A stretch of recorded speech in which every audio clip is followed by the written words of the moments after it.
I'm Kenneth, a relationship coach and a psychotherapist. Every relationship is different and every breakup is different. Work with me and you'll get professional help on your situation. And if you're in no contact, focused on personal growth, my workbook series, The Knowledge, will help you make changes like you've never made before. Available now at AskCraig.net.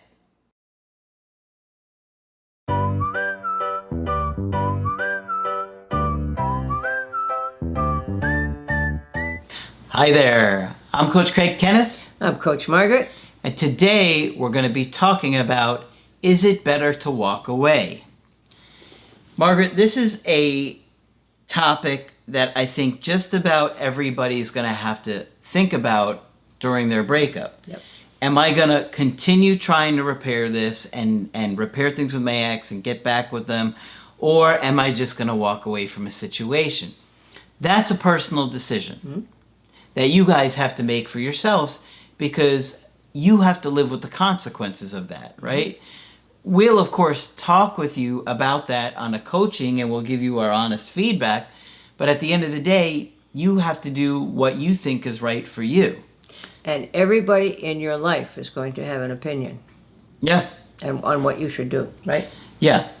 But when you're trying to decide if you're going to walk away from a situation, there's a lot of different things you got to think about.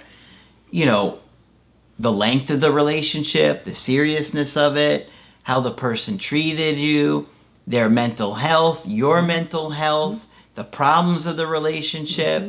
You know, there are a lot of different factors that you have to kind of look at to decide, am I going to keep trying to repair this, or, you know, figure out what I can do to put myself in the best position here, or do I just want to move on and find someone else?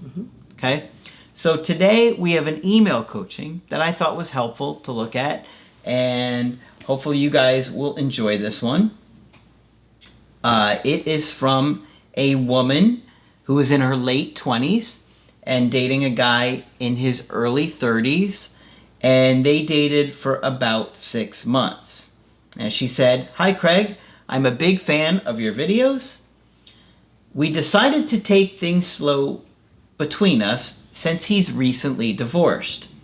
We met after they had been separated for 1 year, legally divorced for 7 months." So that's a pretty big issue right there. Huge, right then and there. But let's get, you'll hear more details about that as this goes. That explains why.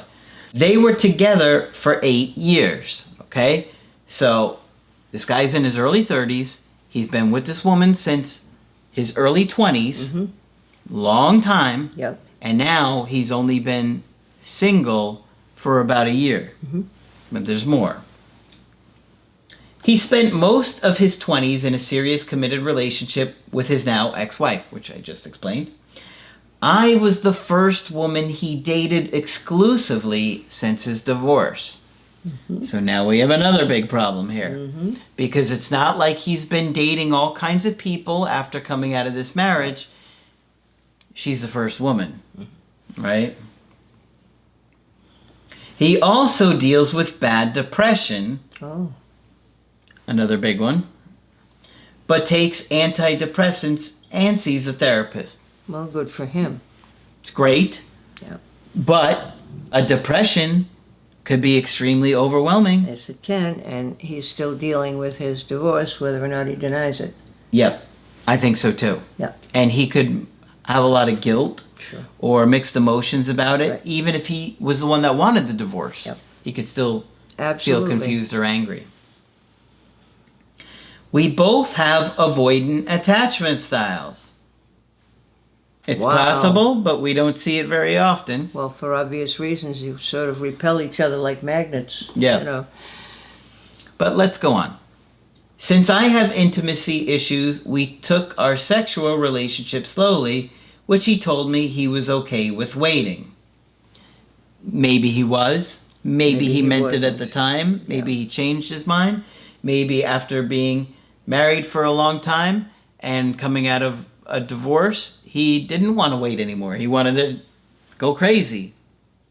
Yep. It's going to help with that depression Yes, it is. if he starts acting out. Yes, it is. For about 6 months, we were best friends. We spent every single weekend together and talked all day, every day. I know that sounds exciting and great, Yeah. but that often is too much too soon. Particularly if at least one of them is avoidant. Yep. Yep. And they're saying both? Yep. Doesn't add up, does it? Not quite. But somebody might be a mix. We had a good relationship, had lots in common, didn't argue, and had fun together despite having met during pandemic times. So lots of good stuff there. Yeah. We had made plans to go out of town for our first weekend trip together. He had not yet said I love you to each other, or we had not said to each other, but I was waiting for him to say it first. Probably a wise decision. Yep. He's just coming out of a marriage. And don't play your cards too soon. Yeah. After his therapy one day, things suddenly changed. After his therapy? I wonder what happened. I wonder. He broke up with me the next day, saying he cared for me but wasn't in love with me. Now, Margaret, she didn't tell him she loved him, No, she didn't. and he hadn't said it first, so it's a little bit odd why he would say out of nowhere, I care about you, but I don't love you. Well, are you pressuring yourself? Because it almost seems like he would be pressuring himself. Pressuring himself. Like that, oh, I feel like this is going too fast, and so maybe I have to tell her I love her, but I don't feel that But yet. I don't want to do it yet. Yep. And I think she may be right when she says they're both avoidant. Mm-hmm. Because let's remember the relationship had been going very well. They had been talking all day, every day, having a wonderful time together. So he probably said to the therapist something about, I don't know what to do with all this. Right? Now, therapists don't tell you to break up or not break up, I hope. What they try to do is help you explore the elements so you can make the best decision you can. But it seems kind of odd here that he walked out of therapy that day and said, well, that's it, I'm done with you. Yep. I agree. Yeah. Let's move on. She said it completely blindsided Sure. me. He said he didn't feel a spark with me, and since he had forced things before with his ex-wife, he didn't want to make the same mistake again. So, Margaret, for me, it tells me he was thinking, okay, she's going to pressure me. I wasn't so sure about things with my ex-wife, and I married her, and I was with her for all these years. I don't know if I want to do this. That's right. Yep, I agree. He told me he wasn't ready for a relationship and wanted to be friends. Well, I can understand him not being ready for a relationship, but I feel like there's more going on here. Right? I didn't beg or plead. I acknowledged how he felt, but disagreed. Overall, he seemed guilty. Maybe because he hurt her? Yeah, I'm sure he didn't want to. Right around this time was the 1-year anniversary of his divorce being finalized. Good for her for figuring that out. And I even said in the email coaching here, you can see anniversary reaction to the divorce. And this would bring up the grief of that relationship all over the place And that's again. what I said. Now that makes sense. It's just what I said to her. I entered no contact with him right away. 2 weeks after our breakup, I see pictures of him on Facebook on a trip with a new girl. Oh dear. Now, Margaret, for this particular guy, I'm thinking anniversary reaction of divorce, confused, depressed, all kinds of mixed emotions. I'll go find somebody new to make me forget about it. Right. Like a new drug, Yes, that's right. right? That's right. But a trip so fast, was that really necessary? Yeah, Said the girlfriend. yeah, the ex-girlfriend, right? I'm not sure how they knew each other or for how long. Well, if they're going on a trip 2 weeks after this breakup, I would think, yeah, that He knew knew her her. for a bit. somehow, dating app, who knows? But I mean, In 2 weeks, going on a trip together? he had to know her. Yes, he I did. mean, I think it's Absolutely. we don't know for sure, but I suspect, Yep. right? I would agree. This new girl is 24. He and I never posted anything together on social media. I'm not sure if she's a rebound or if he cheated on me or left me for her. After seeing this, meaning the Facebook post, I broke no contact. I texted him a sarcastic, "Congrats on the new girlfriend. Nice to know you move on so quickly." Wow. There's a lot of hostility Well, she was there. angry. Yeah, Yeah. sure. She was clear about it. And guess what? No response. No response. No response. It's been 2 months since the breakup and not a single word from him. Oh, of course not. He's more interested in this new toy that he's found himself, Yep. right? To keep him distracted Right. from the anniversary reaction. And who else? And maybe even the depression. And have we determined that he's avoidant? Well, she said that they both were Both were avoidant. avoidant. Yeah. And, yep. I also found out this new girl has met his family less than 2 months after we broke up. Now remember, they'd been together for about 6 months, and she didn't meet his family. Is there any hope for my situation, or should I move on? Okay. Well, obviously, you could see how we went through a lot of the red flags here. Yes. Okay, there were a lot of pretty significant ones in Yes, this there were. situation. Okay? The divorce, the depression, the other girl right away. We don't know if she was lined up or if he just met her and right away they started talking. We don't know. What you need to think about is all of this situation, not just the beginning of how great it was for those 6 months, but also how he ended this and why he ended this. You know, for me, Margaret, this guy seems depressed, Oh, very. not in a Very. good place, No.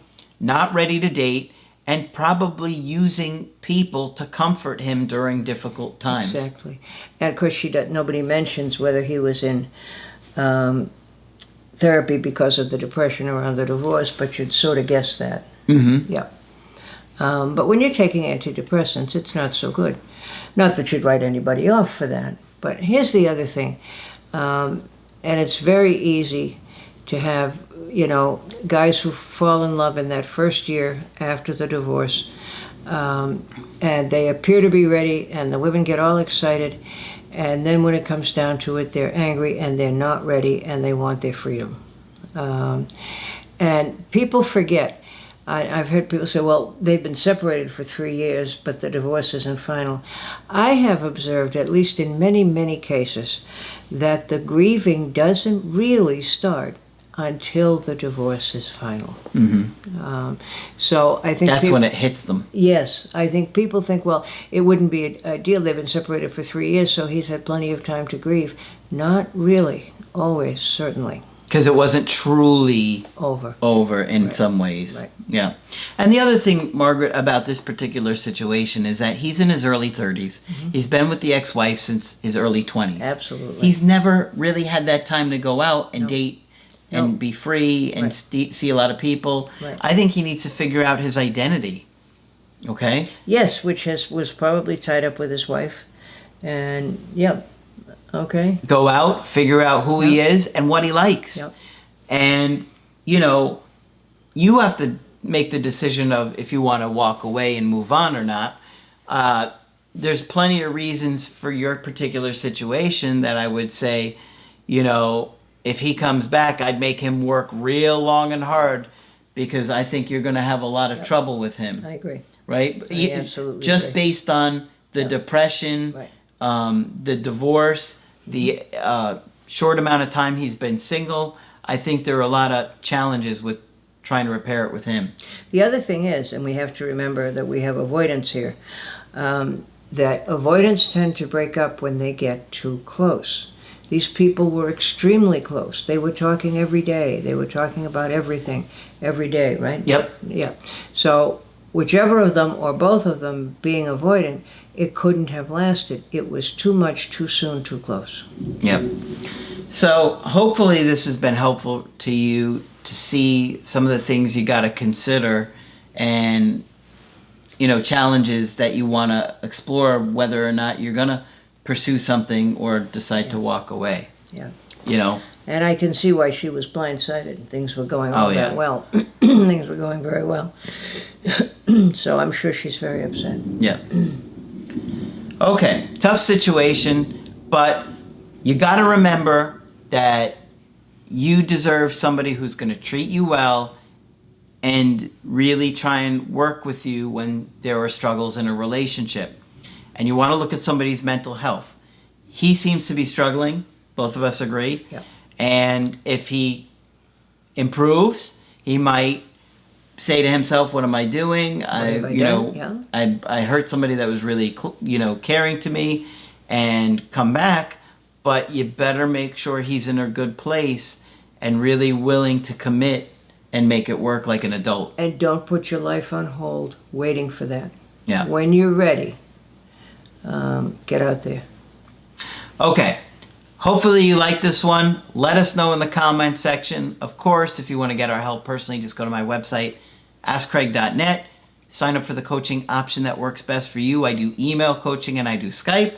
Margaret is available for Skype coaching. If you feel it can be helpful, please sign up. Just click on Margaret on the top of the website to do that. That's it for this video. I'm Coach Craig Kenneth. I'm Coach Margaret. And we will talk with you soon. To get my help personally, go to askcraig.net and click on Schedule Coaching and choose the option that works best for you. I do email coaching or Skype. To schedule a coaching with Margaret, click on Margaret on the top of the page and order a Skype with her. For the Knowledge Creative Healing course, click on the link at the top of the page and click Get Started Now.